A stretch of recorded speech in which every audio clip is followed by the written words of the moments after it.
ಕ್ರಮದಲ್ಲಿ ಅಂದರೆ ಈಗ ಹಾಲು ಎರೆಯುವಂಥ ಕೆಲಸದಲ್ಲಿ ಪ್ಯಾಕೆಟ್ನಲ್ಲಿ ಹಾಲು ತೊಗೊಂಡು ಹೋಗ್ತಾರೆ, ತೆಗೆಯೋದಕ್ಕೇನೂ ಇರಲ್ಲ ಅಂತ ಬಾಯಿನಲ್ಲೇ ಕಚ್ಬಿಟ್ಟು ಹಾಕುವಂಥದ್ದು. ಗೊತ್ತಿರುವಂಥದ್ದು ಬಹುಜನರಿಗೆ ಮಡಿಯಲ್ಲಿ ನಾಗನ ಆರಾಧನೆ ಮಾಡಬೇಕು ಮತ್ತು ಪರ್ಟಿಕ್ಯುಲರ್ಲಿ ಅರಿಶಿನವನ್ನು ಮಾತ್ರ ಹಾಕಬೇಕು, ಕುಂಕುಮವನ್ನು ಬಳಸಬಾರ್ದು ಅನ್ನುವಂಥದ್ದು ಒಂದಷ್ಟಿದೆ. ಈ ವಿಚಾರವಾಗಿ ನಮ್ಮ ವೀಕ್ಷಕರಿಗೆ ಹೇಳೋದಾದರೆ ನೋಡಿ, ಈ ವಿಷಯ ಬಂದರೆ ಈ ವಿಚಾರವಾದಿಗಳು ಚಿಂತಕರು ಬಹಳ ಮಾತಾಡೋಕ್ಕೆ ಶುರು ಮಾಡಿಬಿಡ್ತಾರೆ. ಹಾವು ಯಾವತ್ತೂ ಹಾಲೇ ಕುಡಿಯೋದಿಲ್ಲ, ಆ ಹಾವಿಗೆ ಆ ಹಾವಿನ ಉದ್ದೇಶಕವಾಗಿ ಯಾಕೆ ಹಾಲು, ಅದು ವೇಸ್ಟ್ ಅಲ್ವಾ, ವ್ಯರ್ಥ ಅಲ್ವಾ ಅಂತ. ಆ ನಿಟ್ಟಿನಲ್ಲಿ ನಾವು ತಿಳಿದುಕೊಳ್ಬೇಕಾದ್ರೆ ಅವರಿಗೆ ಉತ್ತರ ಕೊಡೋದಿಲ್ಲ ನಾವು. ಆ ಥರದ ಪ್ರಶ್ನೆ ಆಸ್ತಿಕರಲ್ಲಿ ಬಂದಾಗ ಅವ್ರಿಗೆ ಉತ್ತರ ಬೇಕಾಗತ್ತೆ. ಎಷ್ಟೋ ಜನರು ದೊಡ್ಡ ದೊಡ್ಡ ಚಲನಚಿತ್ರಗಳ ಪ್ರಾರಂಭೋತ್ಸವ 25 ದಿನಗಳನ್ನು ಪೂರ್ಣ ಮಾಡಿದಾಗ, 50-100 ದಿನಗಳನ್ನು ಪೂರ್ಣ ಮಾಡಿದಾಗ ವ್ಯಕ್ತಿಗೆ ಅಲ್ಲ, ವ್ಯಕ್ತಿಯ ಭಾವಚಿತ್ರ ಇರೋ ಕಟೌಟ್ ಅಂತೇನೋ ಕರೀತಾರೆ, ಅದಕ್ಕೆ ಹಾಲಿನ ಅಭಿಷೇಕವನ್ನು ಮಾಡ್ತಕ್ಕಂಥದ್ದು ನೋಡ್ತೇವೆ ನಾವು.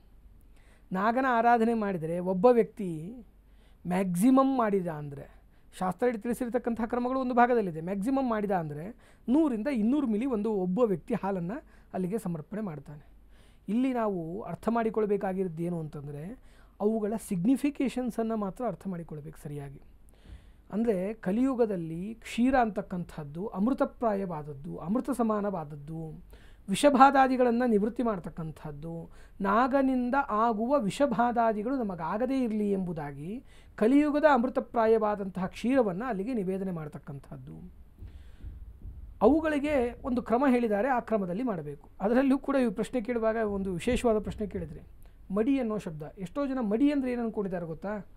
ಮಡಿ ಅಂದರೆ ಮಡಿ ಮಾಡೋರನ್ನ ಕಂಡ್ರೆ ದ್ವೇಷ ಮಾಡೋ ಜನ ಇದ್ದಾರೆ, ಅಸಹಿಷ್ಣುತೆ ಅನ್ನೋ ಮಟ್ಟಕ್ಕಿದ್ದಾರೆ. ಅದು ಎಲ್ಲಿವರೆಗೂ ನಡೀತಾ ಇತ್ತು, ಎಲ್ಲಿವರೆಗೂ ಜನಕ್ಕೆ ಸರಿಯಾಗಿ ಅರ್ಥ ಆಗಿರಲಿಲ್ಲ ಅಂದರೆ ಕರೋನಾ ಬರೋವರೆಗೂ ಅರ್ಥ ಆಗಿರಲಿಲ್ಲ ರೀ. ಯಾವಾಗ ಒಂದ್ಸಲಿ ಕರೋನಾ ಬಂದು ಹೋಯ್ತೋ ಕೆಲವೊಂದಿಷ್ಟು ಜನ ವಿಚಾರವಾದಿಗಳು ಅದನ್ನು ಮಾತನಾಡೋದನ್ನು ಕಡಿಮೆ ಮಾಡಿದರು. ಒಬ್ಬರೊಬ್ಬರು ಮುಟ್ಕೋಬೇಡಿ, ನಮ್ಮ ಕೈಯಿಂದನೇ ನಮ್ಮ ಮೂಗು ನಮ್ಮ ಬಾಯಿಗಳನ್ನ ಸುಮ್ಮನೆ ಮುಟ್ಟಬೇಡಿ, ಅದೆಲ್ಲ ಏನಂದರೆ ವೈಜ್ಞಾನಿಕ ಹಿನ್ನೆಲೆಗಳು. ಅದಕ್ಕೆ ನಮ್ಮಲ್ಲಿ ಏನು ಮಾಡ್ತಿದ್ರು ಧರ್ಮಶಾಸ್ತ್ರದಲ್ಲಿ ಅಂದರೆ, ಮೂಗನ್ನು ಮುಟ್ಟುವ ಪ್ರಸಂಗ ಬಂದರೆ, ಬಾಯಿಯನ್ನು ಮುಟ್ಟುವ ಪ್ರಸಂಗ ಬಂದರೆ ಆಚಮನವನ್ನು ಹೇಳ್ತಿದ್ರು. ಪಾದ ಪ್ರಕ್ಷಾಲನೆಯನ್ನು ಮಾಡಿ ಆಚಮನವನ್ನು ಹೇಳ್ತಕ್ಕಂತಹದ್ದು ಧರ್ಮಶಾಸ್ತ್ರದ ಕ್ರಮದಲ್ಲಿ.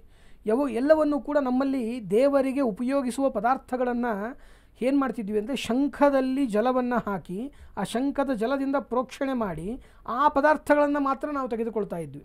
ಅದನ್ನೇ ಸ್ಯಾನಿಟೈಸ್ ಅಂತ ಕರೆದದ್ದು.